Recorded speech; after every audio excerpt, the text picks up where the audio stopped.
Are you ready? Are you ready for a shit show? Well, we did get a shit show, but technically it was only 1 hour of shit show because I missed the first hour.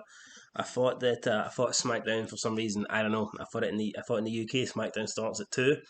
Turns out I was wrong. Turns out it starts at 1. So I missed the first hour.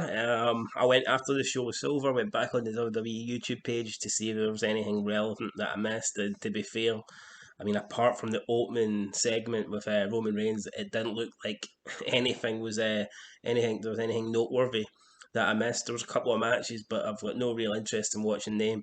Apparently, Cesaro beat Daniel Bryan, which whoop de do, good for him. I thought Daniel Bryan was supposed to, be going into WrestleMania strong, potentially with a title match, and it just doesn't look like it. A lot of people had him favourite to win the Royal Rumble, and they didn't even come close to winning it. So I don't know. Daniel Bryan doesn't look like he's going anywhere anytime soon in the WWE, and Dominic Mysterio beat Baron Corbin. So 50-50 booking. Corbin wins last week, so Dominic has to win this week. Garbage. King Corbin gimmick is fucking awful. Needs to get thrown in the bin.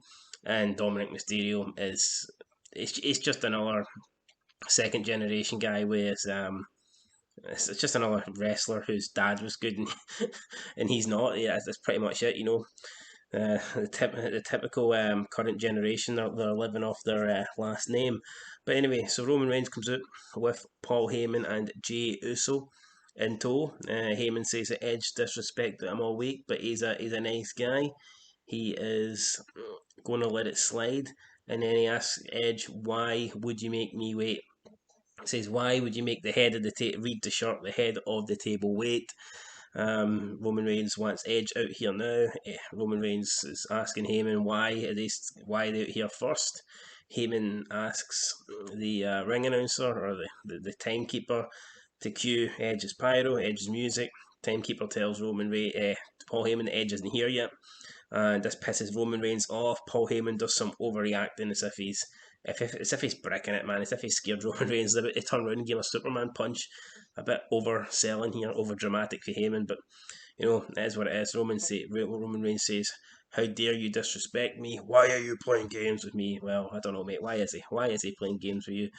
Probably because he doesn't want to play games with Drew McIntyre because Drew McIntyre's shit. That could be the case, but the Roman Reigns demands that Edge gives him his answer by the end of the night. So, another answer we're going to get. Well, before we get to the Bianca Belair stuff, there was a Bailey versus Ruby Riott match. I didn't see it. I just seen the end of it. But again, Billie Kay's out there. I think she wants to join the Riott Squad, but she might have cost Ruby Riott the match. So Bailey wins. I mean, who cares? Two freak show bastards in the ring. We remember back in the day, you used to get Stacey Keibler and Tori Wilson, and now you get Bailey and Ruby Riott. Just look at them. Come on, fuck. Just look at what you used to get and look at what you get now. Anyway, up next it was Bianca Belair. Comes out, still over the moon about the Royal Rumble. Still hasn't, settled in yet. She says so. She's had so many phone calls, texts from people she doesn't even know, unknown numbers, and she's marking it here like a fan, as if she's just fucking won the lottery and it was a 1 in a 1 million chance. Come on, I mean, at least have a bit of confidence in yourself. I mean, should you not like thought you had a decent chance going into the Rumble, you win it? I don't understand this whole verbiage. Like, oh, I can't believe it, I'm over the moon. I've texted everybody. Yeah, see when they do that, they do come off as they don't come off as a real star. Do you mean? Like, if you're a star, then you expect to win. It's I just don't understand this. I've never seen The Rock and Austin win a big match and then come out the next night and be like, "Oh, I phoned all my family and friends," and it never happened.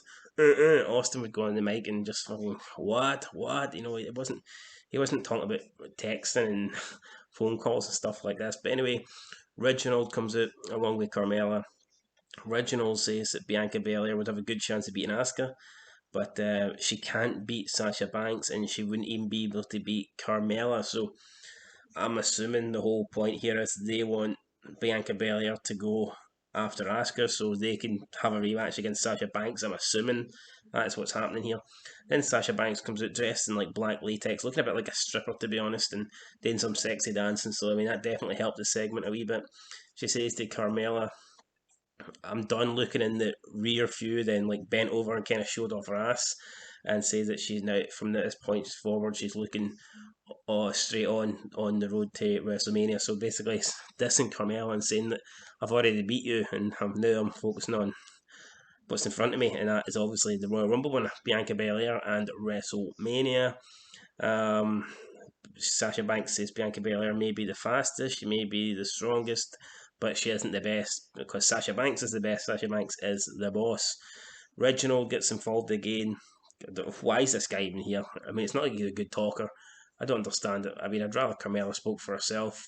If she's going to have a man, at least the James Ellsworth stuff was funny. This Reginald guy is just a buffoon. Doesn't really belong. So again, says that Bianca Belair can't win, and then she starts whipping him with her hair. He makes the escape, and that's pretty much the end of the segment. So we didn't find out who Bianca Belair was going to choose. She didn't mention the NXT Women's Champion though, unlike Edge. So I'm assuming it's a straight 50-50 choice between Sasha Banks and Asuka. I think she'll pick Sasha Banks, but you never know. I guess they might try and do something different. But I thought it was strange that she never mentioned NXT, but Edge was on NXT, so probably just moved in.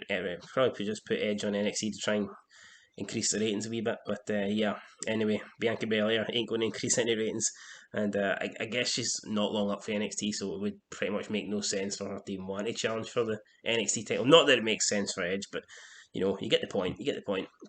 Up next, we had Otis and Chad Gable. They've been working out. Chad Gable. Oh, what is this gimmick?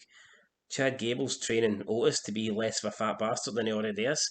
You see, he's doing all these moves with the hips, and it's literally as if he's humping guys from behind. I mean, is this what kind of gay shit is this, man? Can we get away from this? Anyway, they face Ziggler and Rude, and Ziggler and Rude win with commentary from the Street Profits. The Street Profits were like backstage, but they were like shown on the Titantron or whatever, and they were doing commentary on the match. I mean, average match. Ziggler and Rude win. Tag team division on SmackDown is awful, absolutely god awful. It's a shame the other Uso's injured because if he wasn't, I mean, you'd have to believe that the Usos would be the champions, and then I don't know, maybe this Roman Reigns faction would look a bit better. But at the moment, it's not. So we'll just have to deal with what we have.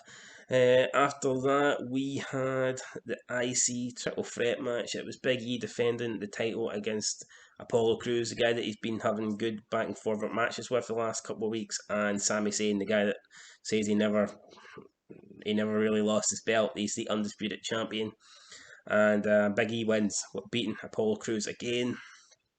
I've lost count of how many times Big E's beat Apollo Crews now, so surely Apollo Crews can no longer be in a title match. But Sami Zayn didn't get pinned, so he's still probably gonna, go with the fact that he is the undisputed champ because he never lost. So that's Sami Zayn's story, and he's entitled to stick to it. I never thought that Sami Zayn would be one of the better guys on a show. I never thought that was possible, but I've got to give credit, guys, where credit's due. I think on Cut SmackDown at the moment, probably Roman Reigns is the top dog.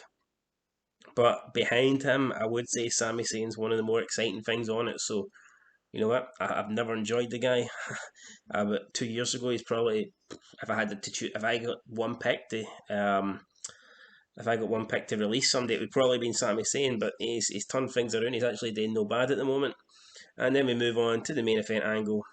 There was a couple of scenes where Edge was shaking hands with stuff, people backstage, Sonya Deville, Nakamura, all that shit. Nothing important though. Edge comes out, um, goes to make his decision. Who is he going to face? He says some guy he can't decide all week. His friends and family, they're all giving him different choices. So he says he spoke to some guy called John who also gave him a different choice. Well, there's only three choices, Edge. How many choices can you be making? It's not like you have to, pick lottery numbers or something like that. I mean, it's just three choices. I mean, sooner or later, someone's got to give you the same choice. I mean, if you have asked more than three people, someone has to give you, the same answer. So, I mean, come on, it can't be that hard. Not everybody can give you different answers. Edge is about to make his pick, it would seem. Roman Reigns comes out with Uso and Paul Heyman. They circle the ring a wee bit, trying to intimidate Edge. They get in the ring. Edge says he must already be in Roman Reigns' head because he's brought back up. And Roman Reigns says something along the lines of to Edge, "Don't worry, Paul won't attack unless I command it." So that was kind of funny. Edge was obviously talking about Uso getting ready to attack him, but Roman Reigns kind of dismisses that and says that Heyman won't do anything without his order. So I guess that was a funny joke there for Roman Reigns. Anyway, he gets Heyman and Uso to leave. And before anything else really happens, Kevin Owens comes out from the back and gives a stunner to Roman Reigns. And then he just leaves. So there was no Uso run in. There was nothing like that. And that was pretty much it. Edge stands there over Roman Reigns. Could this be foreshadowing WrestleMania maybe after Edge beats him? Who knows? But that is it. As SmackDown goes off the air, I was kind of hoping for more. I thought maybe with Uso being with Reigns, I thought maybe we would have had an appearance for Christian here, but it was not to be. Instead, Uso left and we got Fat Boy Owens. So, I mean, going forward, what's going to happen? Is it going to be Reigns Owens at Elimination Chamber one more time, or is Reigns going to be in a chamber match with Owens? I don't know. I don't know what's going to happen, guys. I guess we'll need to keep watching to find out. But anyway, that's it for this week's Friday Night SmackDown. I'll give it a 2 out of 10. I mean, the Royal Rumble stuff, I guess, was alright. I like the stuff with Edge and Roman Reigns, and I mean, the Belair, Banks, Carmella promo was alright, but I don't know, the whole Bianca Belair marking out as if she's like a mega fan that's won a competition or something. It doesn't sit right with me. But anyway, guys, I'm gonna give it a 2 out of 10. Let us know what you thought down below, and until next time, peace.